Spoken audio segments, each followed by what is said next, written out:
स्वागत है आपका ब्रेक के बाद। आप देख रहे हैं बनो अपना फाइनेंस मिनिस्टर दिवाली स्पेशल, और लगातार हम आपकी वेल्थ क्रिएशन में आपको बेहतर तरीके से रोशनी देने का काम कर रहे हैं। चलिए चर्चा की शुरुआत करता हूं दो बेहद खास मेहमानों के परिचय के साथ। हमारे साथ आज हैं लक्ष्मी अय्यर। आप हैं सीईओ इन्वेस्टमेंट और स्ट्रेटजी में कोटक ऑल्टरनेटिव एसेट मैनेजर से। बहुत बहुत स्वागत आपका लक्ष्मी जी। और हमारे साथ अनंत लड्ढा हैं, फाउंडर हैं इन्वेस्ट आज फॉर कल, और इसके साथ ही अनंत को आप डिजिटल दुनिया में उनकी धमक के तौर पे ज़्यादा जानते हैं, और मैं भी उनके ढेर सारे वीडियो से गुजरता रहता हूँ, स्क्रॉल करता रहता हूँ। तो आप दोनों को बहुत बहुत शुक्रिया। सबसे पहले तो आप इस चर्चा में शामिल हुए, और दीपावली त्योहारों की ढेर सारी शुभकामनाएं आप सभी को। और अब आता हूँ विषय पे। तो विषय ये है कि हम आपको करोड़पति बनने के थोड़े रास्ते बताना चाहते हैं आज। जी हाँ, कि कैसे आप करोड़पति बन सकते हैं, लेकिन ये शॉर्ट टर्म नहीं होगा। तो ये मत सोचिए कि 25 दिन में पैसा डबल जो आप जुमला चलता है वैसा कुछ होने वाला है। यहाँ हम आपको एक कॉन्क्रीट और बेहतर तरीके से, कंसिस्टेंसी के साथ, अच्छी तैयारी के साथ आप कैसे बड़ी वेल्थ बना सकते हैं उसके बारे में मार्गदर्शन देंगे। तो अनंत, मैं चर्चा की शुरुआत आपसे ही करता हूँ। कहाँ से ये जो जरिया है वेल्थ क्रिएशन का, मतलब आमतौर पे कई बार ऐसा लगता है कि जैसे मेरे पिताजी कभी कहते हैं कि यार तुम लोग कहाँ पैसा लगा रहे हो, क्या क्या कर रहे हो, हमारे ज़माने में तो ये था नहीं। अब मुझे ऐसा लगता है कि इसमें भी इतना अपग्रेड हो रहा है हर दिन के साथ कि हम भी कुछ दिन में कहेंगे अरे यार ये तो मैंने किया ही नहीं। तो ज़रा बताएं कि कहाँ जो है वो वेल्थ क्रिएशन के मौके जो हम बात कर रहे हैं कि आप एक अच्छा इन्वेस्टमेंट करके करोड़पति बन सकते हैं, वो जरिया क्या क्या है?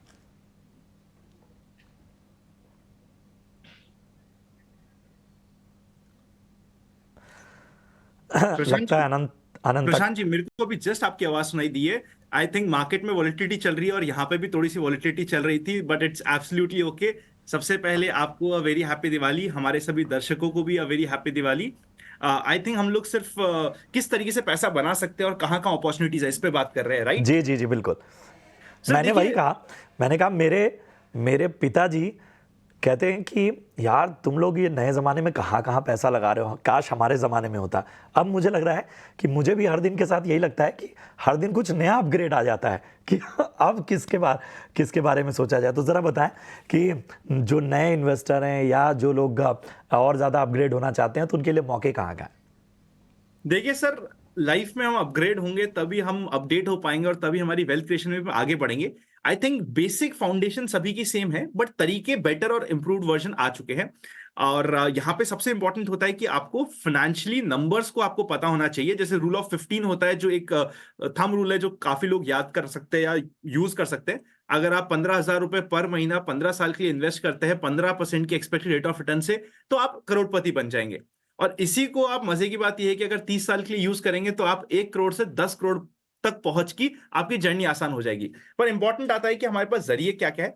सबसे बेस्ट तरीका हो जाता है आज के दिन, अगर आप स्टार्ट कर रहे हैं, मार्केटिंग भी वॉलेटाइल है, एसआईपीस में स्टार्ट कीजिए। अगर आप एकदम बिगनर है, आज ही आपने स्टार्ट करा है निवेश करना, तो प्रोबेबली फ्लेक्सी कैप और मल्टी कैप कैटेगरी आपके लिए बेटर हो जाती है। अगर आप डिफेंसिव इन्वेस्टर है तो मल्टी एसेट कैटेगरी स्पेसिफिकली आपके नए टैक्सेशन को रूल्स को ध्यान में रखते हुए आपके लिए इंटरेस्टिंग हो जाती है। दिवाली का दिन है, सब लोग बात करेंगे कि किस तरीके से हम लोग गोल्ड में निवेश कर सकते हैं। तो गोल्ड ईटीएफ, म्यूचुअल फंड के साथ साथ सोवरेन गोल्ड बॉन्ड्स में इन्वेस्ट करना फ्रॉम फाइनेंशियल पर्सपेक्टिव बहुत अच्छा है। पर अगर आपकी घर में वाइफ है, आपकी मदर है, जिनको आप कुछ दिलाना चाहते हैं, तो मैं ये बिल्कुल नहीं कहूंगा कि जाके सोवरेन गोल्ड बॉन्ड का एक पेपर दे दीजिए। जाइए बाजार में, गोल्ड भी बाय कीजिए। Gold and silver as an asset class diversification के लिए इंपॉर्टेंट होता है। ऑल्दो आई नो जब आप ज्वेलरी लेते हैं तो वो आपका इन्वेस्टमेंट नहीं होता है, बट स्टिल दिवाली के मुहूर्त पे इतना तो बनता है।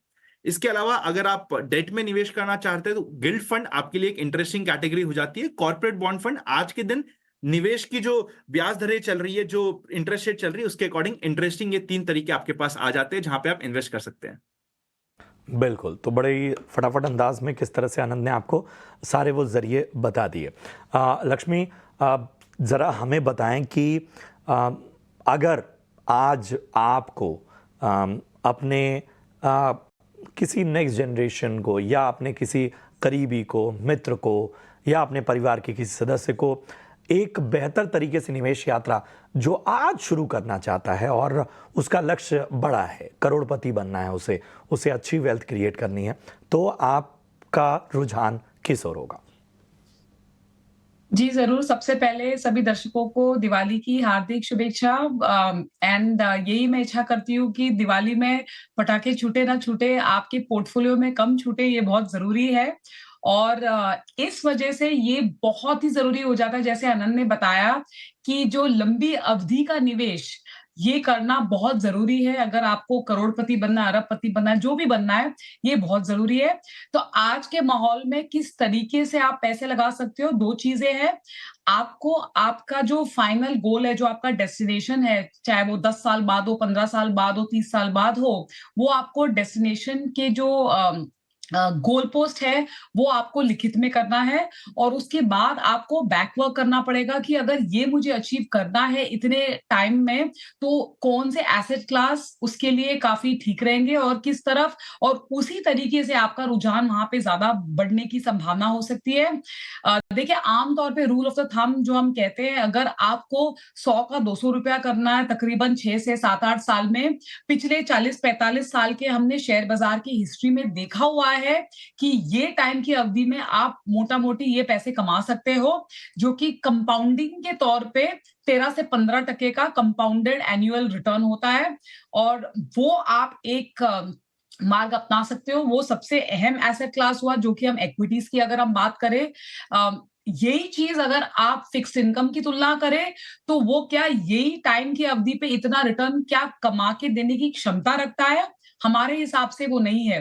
तो हम इक्विटी को जो है, जो शेयर बाजार में जो निवेश करते हैं, उसको हम रेड बुल के तरीके से देख सकते हैं आपके पोर्टफोलियो में। और वो जो फिक्स इनकम का जो हिस्सा है, वो केवल एक नींबू पानी की तरह आपके पोर्टफोलियो की सहायता करेगा, जब बाजार में बहुत ज्यादा वोलेटिलिटी या उधम मच जाएगा। तो ये 2 चीजें हमको ध्यान रखनी बहुत जरूरी है। और एक तीसरा जो है, जिसको हम प्रेशियस मेटल्स या गोल्ड या सिल्वर जैसे चांदी और सोने में निवेश की हम बात करें, जो स्ट्रक्चरल तौर पे है, 5 से 10% आपका जो पोर्टफोलियो आज की तारीख में भी, अगर हमको लंबी अवधि के लिए हमको पोर्टफोलियो प्लान करना है, तो हम सोने में लगा सकते हैं। और एक अगर आपको एक टैक्टिकल व्यू लेना है, हालांकि हम स्ट्रक्चरल लॉन्ग टर्म की हम बात कर रहे हैं, लेकिन अगर आपको एकदम शॉर्ट टर्म अगले 12-18 महीने का व्यू लेना है, तो वो 10% में आप 2 से 3% आप चांदी में भी लगा सकते हो, क्योंकि इन सब में रिटर्न कमा के देने की पोटेंशियल काफी ज्यादा है। तमाम चीज़ें जो हैं वो हमने आपके सामने इस तरह से रख दी कि देखिए, इस सेगमेंट में इस तरह का फ़ायदा, ये रणनीति, फला सेगमेंट में या निवेश के दूसरे तौर तरीकों में आपको इस तरह का फ़ायदा और इस तरह की प्रक्रिया से गुजरना होगा। और आपका एक टेम्परामेंट भी होता है कि आप किस तरह से लेकर चलें। और उसी बात को लेकर मैं अनंत में आपके पास आना चाहूँगा।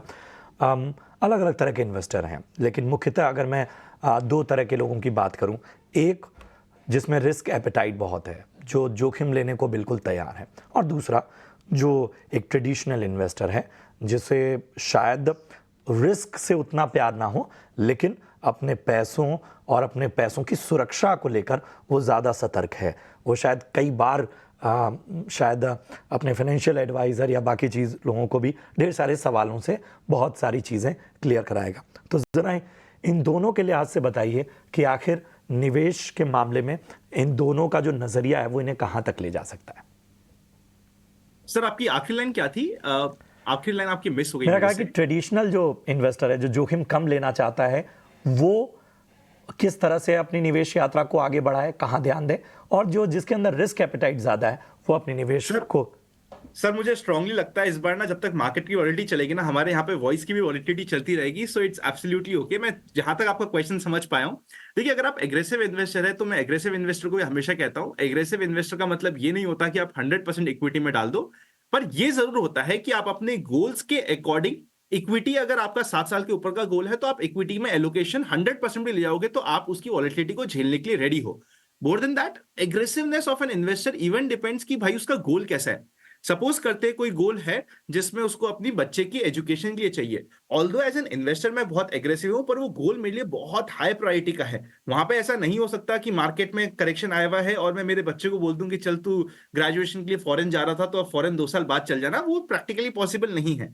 तो गोल्स के अकॉर्डिंग भी आपको अपना एसेट एलोकेशन करना पड़ेगा।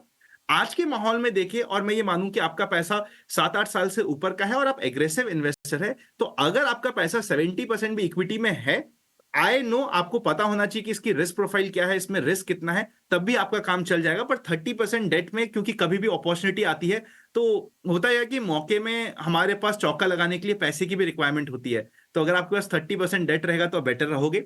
अगर आपका टाइम होराइजन कम है एज एन एग्रेसिव इन्वेस्टर, तो 50-60% का आप इक्विटी एलोकेशन रख सकते हो। स्मॉल कैप, मिड कैप और लार्ज कैप डिपेंड करेगा कि आपकी गोल की प्रायोरिटी और टाइम होराइजन क्या है, उस अकॉर्डिंग आप काम कर सकते हो। अगर आप डिफेंसिव इन्वेस्टर हो तो आई वुड स्ट्रांगली सजेस्ट कि आप जो 50% इक्विटी में रखना चाह रहे हो, रफली 40-50% आप इक्विटी में रख सकते हो।